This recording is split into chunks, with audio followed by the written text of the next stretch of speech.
Oke guys, selamat datang di channel Badars 17. Kali ini admin akan membahas lanjutan anime Gaikutsu Kishisama berdasarkan light novel. Admin ingatkan ini adalah lanjutan dari video sebelumnya. Jadi bagi kalian yang belum menonton video sebelumnya, silakan ditonton terlebih dahulu. Oke, sebelum ke pembahasannya, langkah baiknya bantu channel ini dengan tekan tombol subscribe biar channel ini bisa berkembang lagi ke depannya. Oke, kita langsung saja ke pembahasannya. Di video sebelumnya berakhir di mana party Ars berhadapan dengan 3 ninja bertopeng. Namun ketika terdesak mereka melempar bom asap dan menghilang. Nah, sekarang setelah asap hilang, Ars, Ariane, dan Chiyome akhirnya bisa melihat sekeliling mereka dengan baik. Ars melihat anggota anjing bertaring hitam semuanya telah terbunuh. Tubuh mereka disiksa, namun ini tampaknya adalah pekerjaan para goblin dan bukan para ninja bertopeng. Chiyome mencoba untuk menangkap suara dengan telinga kucingnya, tapi Chiyome tidak bisa merasakan kehadiran mereka lagi. Ariane bilang dia memiliki perasaan campur aduk tentang mendukung kekaisaran. Ariane kemudian membetulkan jubahnya dan mendesah. Ars mengerti maksud Ariane, karena bagi Ariane kekaisaran menindas para elf dan binatang buas dan kerajaan Espania sedang memerangi mereka. Nah, jika melawan orang-orang yang dianggap sebagai agen Espania, sama saja dengan memihak kekaisaran. Namun, mereka tidak tahu apa-apa tentang negara seperti apa kerajaan Espania itu. Jadi, mereka tidak dalam posisi untuk bersekutu dengan salah satu dari mereka. Ars pikir sudah waktunya mereka pindah ke tempat lain, karena tidak ada lagi monster di area ini. Tapi saat itu, Gram langsung berlari ke arah Ars. Gram mengira Ars bekerja sama dengan mereka. Gram menyerangnya dengan kapak parangnya, mungkin karena berdiri di depan kelompok dan yang paling menonjol dari mereka bertiga. Ars bertemu dengan pertempuran kapak di tengah ayunan dengan perisainya, sehingga mengirimkannya ke jalan berbatu.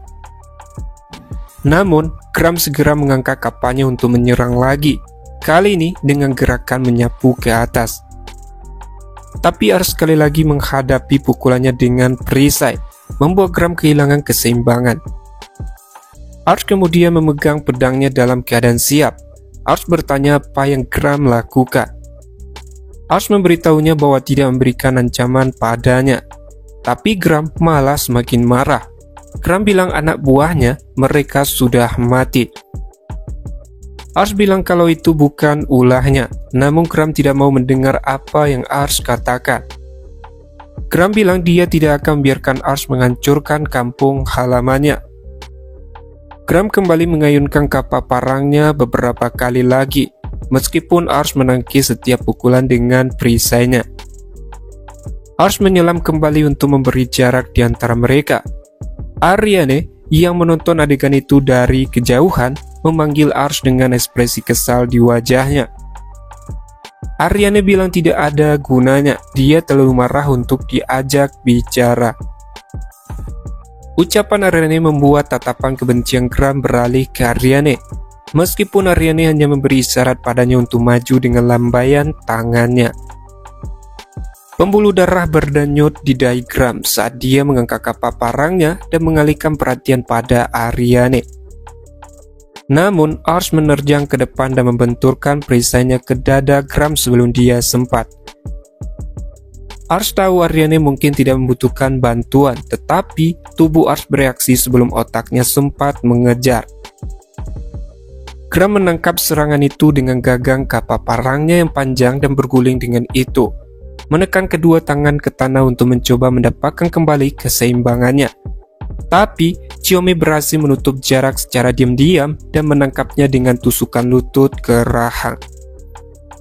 Pukulan yang benar-benar tak terduga menyebabkan Gram menjatuhkan senjatanya dan merosot ke dinding rumah, sama sekali tidak sadarkan diri. Chiyome berdiri dan menatap Gram. Chiyome bilang emosi hanya akan membuatnya lebih mudah diatasi. Ars berjalan ke arah Gram dan menepuk pipinya beberapa kali. Ponta juga memanggil beberapa hembusan angin magic untuk menyadarkannya. Setelah beberapa saat mengerang rendah, Gram segera sadar kembali dan mencoba untuk melompat berdiri. Tetapi ujung pedang Ariane di lehernya berubah. Gram menatap Ariane dengan kesal. Ariane balik menatap Gram dengan mengatakan kalau dia sama saja sudah mati.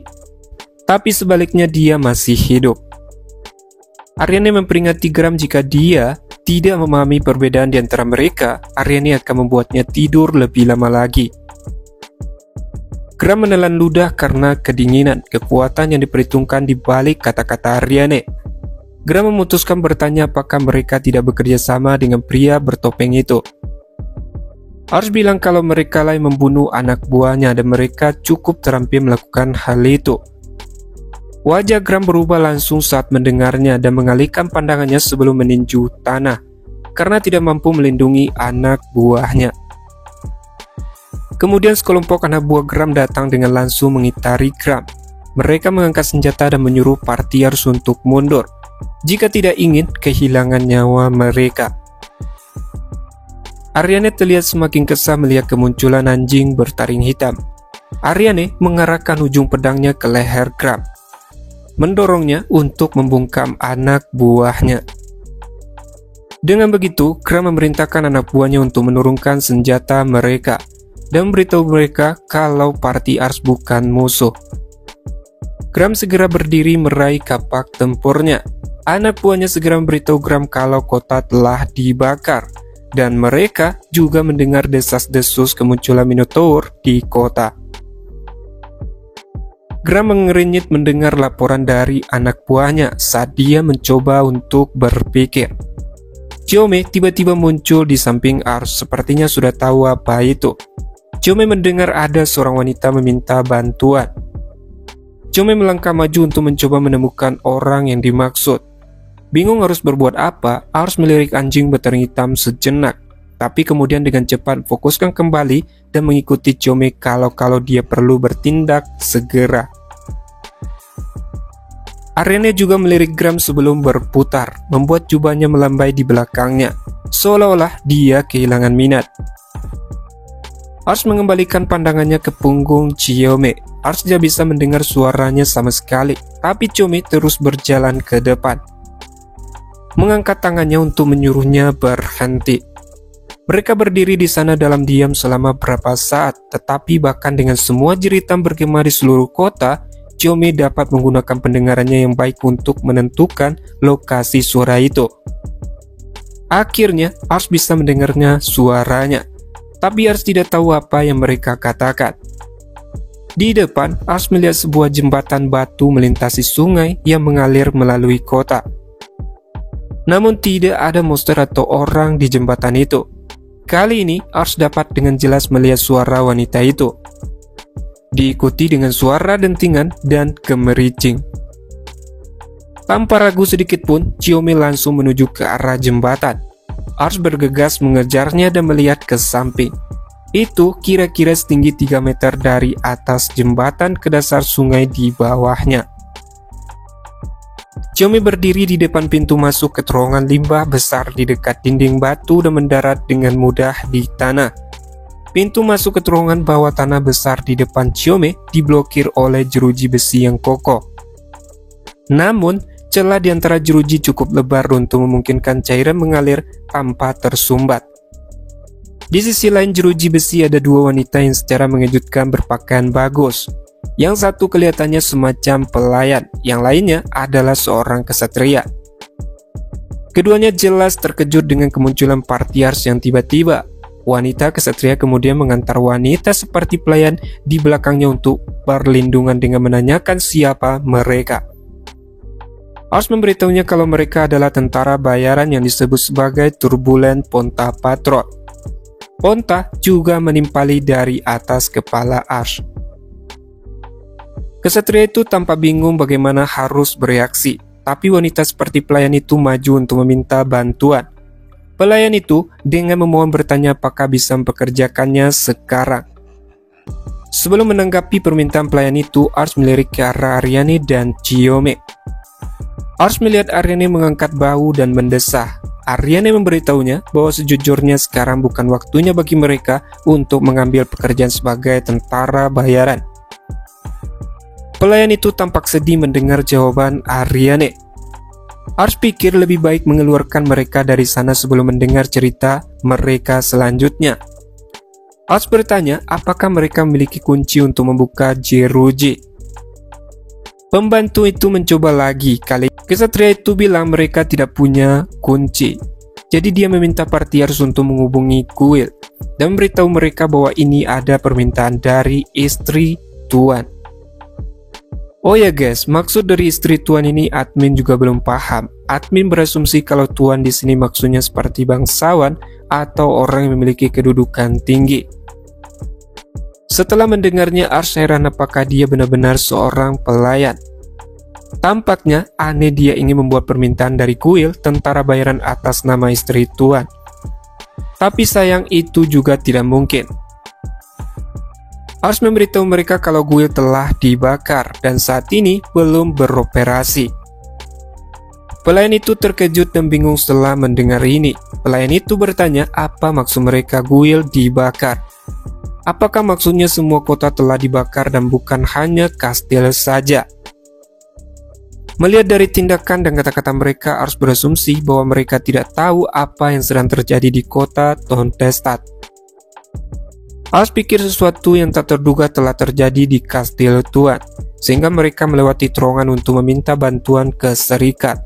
Namun karena tertutup jeruji, Chome secara kebetulan mendengar mereka minta pertolongan. Ars menjelaskan pada mereka bahwa kota sedang diserang oleh goblin, orcs, dan monster lainnya. Juga ada orang misterius yang membakar kota. Jadi, akan sangat sulit menemukan tentara bayaran untuk membantu mereka. Setelah mendengar penjelasan singkatnya, pelayan itu merosot saat lututnya lemas. Ars bertanya mereka apakah sesuatu terjadi di kastil.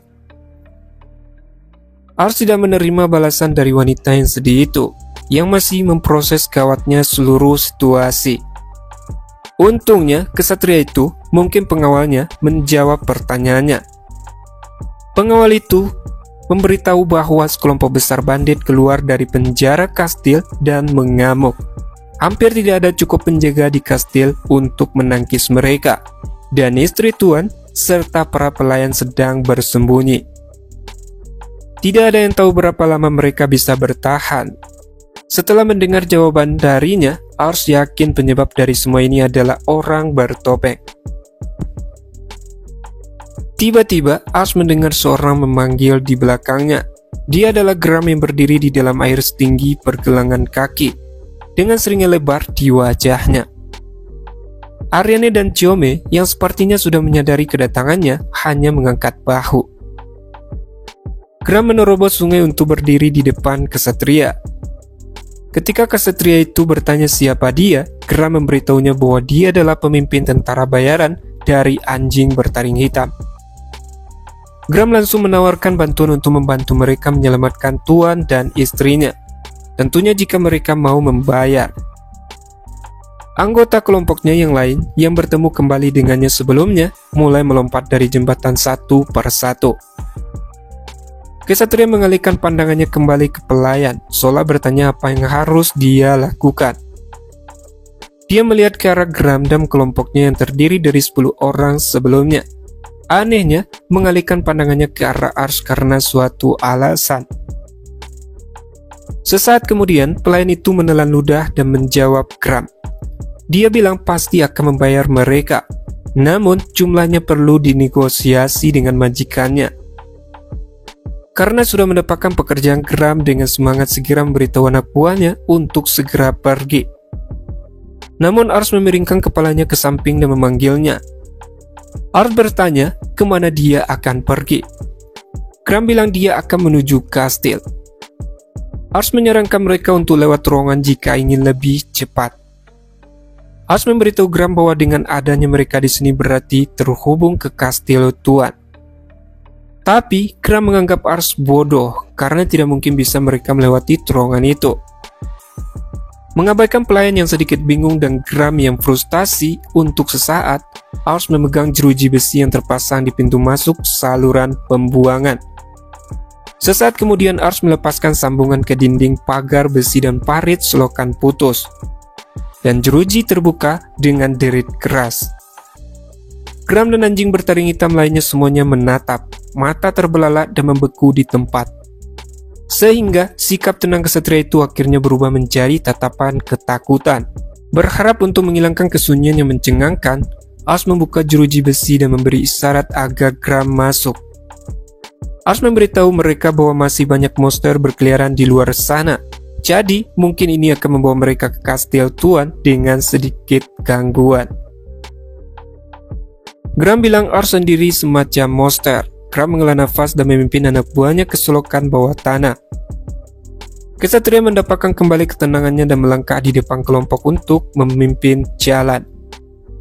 Ketika Ars memperhatikan punggung mereka, tiba-tiba pelayan itu mencengkeram erat jubahnya. Matanya yang berkilau memohon agar Ars juga bersedia membantu mereka. Berharap untuk menghindari tatapannya, Ars melirik ke arah Ariane dan Chiome. Ariane terdengar pasrah dalam jawabannya. Ariane bilang Ars harus melakukan apa yang dia inginkan. Chiome bahkan setuju dengan jawaban Ariane. Sementara Ponta sibuk menghibur diri dengan terus berpindah dari kepala Ars ke pundaknya. Ars kemudian melirik pelayan itu. Ars memberitahunya bahwa sebagai pengganti bayaran, parti Ars setuju untuk membantunya dengan janji bahwa istri Tuan akan mempromosikan mereka ke peringkat perak di Serikat Tentara Bayaran. Setelah mendengar jawabannya, pelayan yang lemas itu pun berterima kasih dan berdiri kembali dengan penuh energi. Ariane dan Chiome mengembalikan senjata mereka ke sarungnya dan menyelinap melewati pintu masuk ke terowongan selokan. Karena terowongan itu sangat bau, Ariane dengan lembut menarik jubahnya untuk menutupi hidungnya. Chiome mencoba memuluskan semuanya dengan Ariane. Chiome bilang, begitu rantai komando kembali ke tempatnya, Tuan akan mendapatkan kembali kendali atas kota. Jadi mungkin bukan ide yang buruk untuk mencoba menyelesaikan masalah ini secepat mungkin. Ars mengangguk setuju dengan Chiome, hanya untuk disambut oleh siku ketulang rusuk dari Ariane dan menyuruh Ars untuk segera menyingkirkan semua ini. Jika kastil diserang bandit, mungkin termasuk beberapa yang mereka tangkap sebelumnya. Menurut Chiome, mereka para bandit bukan petarung yang terampil, tapi mereka memiliki jumlah yang banyak di antara mereka. Ariane bilang jika tahu akan seperti ini lebih baik dia bunuh mereka semua dengan hanya menyisakan pemimpin mereka. Pelayan itu kembali menetap parti Ars dari tempat dia berjalan di depan kelompoknya. Matanya terbelalak mendengar bahwa parti Ars menangkap semua bandit. Tiba-tiba pelayan itu berhenti. Di depan ada lorong samping yang bercabang dari terowongan utama, dengan jeruji besi lain seperti yang mereka lihat di pintu masuk. Namun, yang ini sudah terbuka. Parti Ars mengikutinya melewati jeruji besi dan kemudian gerbang kayu lainnya lebih jauh dari itu. Di ujung ruangan ada tangga batu yang mereka naiki untuk menemukan diri mereka di sebuah ruangan besar. Tiba-tiba Ars merasa semua mata di ruangan tertuju padanya. Di dalamnya ada Gram dan anak buahnya. Kesatria wanita yang memimpin mereka ke sana dan wanita lain yang berpakaian mirip dengan pelayan. Sementara belakang ruangan adalah seorang wanita anggun yang mengenakan gaun indah. Ars yakin ini pasti istri Tuan yang dibicarakan oleh pelayan itu. Gram terdengar kesal dengan kehadiran parti Ars. Itu karena Gram khawatir mereka akan dibayar lebih sedikit. Tetapi tidak punya pilihan lain mengingat situasi saat ini. Pembantu itu kemudian melangkah keluar di depan istri Tuan dan membungkuk rendah sebelum memperkenalkan mereka para tentara bayaran. Wanita itu menatap parti Ars secara bergantian. Dia berterima kasih kepada pelayan itu dan kemudian berbicara kepada Ars. Dia meminta Ars untuk membuka helmnya dan membungkuk padanya. Sementara Gram dan anak buahnya sudah berlutut. Tentu saja Ars tidak akan membuka helmnya, namun itu tidak berarti Ars bisa menyerah begitu saja pada permintaannya. Ars bilang kalau mereka bukan berasal dari kekaisaran. Tapi dia dan partinya datang ke sini atas permintaan pelayan. Ars memberitahunya jika dia tidak membutuhkan bantuan dari partinya, maka Ars akan pergi. Sikap Ars yang tidak sopan membuat bisikan pelan bergema di seluruh ruangan. Pelayan yang memandu mereka sampai ke sini langsung gelisah. Ketika istri tuan bertanya tempat Ars berasal, Ars memberitahunya bahwa dia berasal dari Rodan.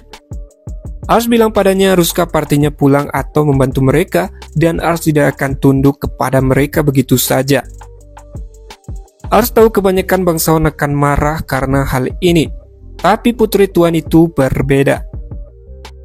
Hal penting baginya sekarang adalah merebut kastil, jadi putri tuan bertanya apa yang Ars inginkan. Dengan begitu, Ars memberitahunya keinginannya yaitu partinya bisa dipromosikan ke peringkat perak di Serikat Tentara Bayaran.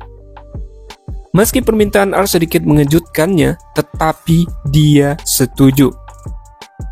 Wanita itu memandangi kesatria wanita yang berdiri di sampingnya. Dengan begitu, wanita itu melangkah maju dan memberi isyarat kepada Gram dan mereka semua untuk mengikutinya menyusuri lorong sempit yang buntu di rak buku. Dia mendorong salah satu sisi rak buku dan memutarnya keluar, membuka pintu masuk ke ruangan lain. Dia memberitahu mereka bahwa ini jalan rahasia menuju kastil. Jadi misi mereka adalah membunuh para bandit dan menyelamatkan tuan kastil. Dan pelayan itu memberikan sebuah lencana kepada Ars dan Gram. Setelah itu dia memberi hormat singkat dan kembali ke lorong rahasia, menutup pintu masuk rak buku di belakang mereka. Gram kemudian melirik ke arah Ars sebelum meneriakkan perintah kepada anak buahnya. Gram mengingatkan pada anak buahnya untuk tidak lengah dan Gram menganggap parti Ars sebagai pesaing. Lalu mereka pun bergegas pergi. Oke guys, cukup sampai di situ dulu pembahasan kali ini. Terima kasih sudah nonton sampai habis. Salam nakama.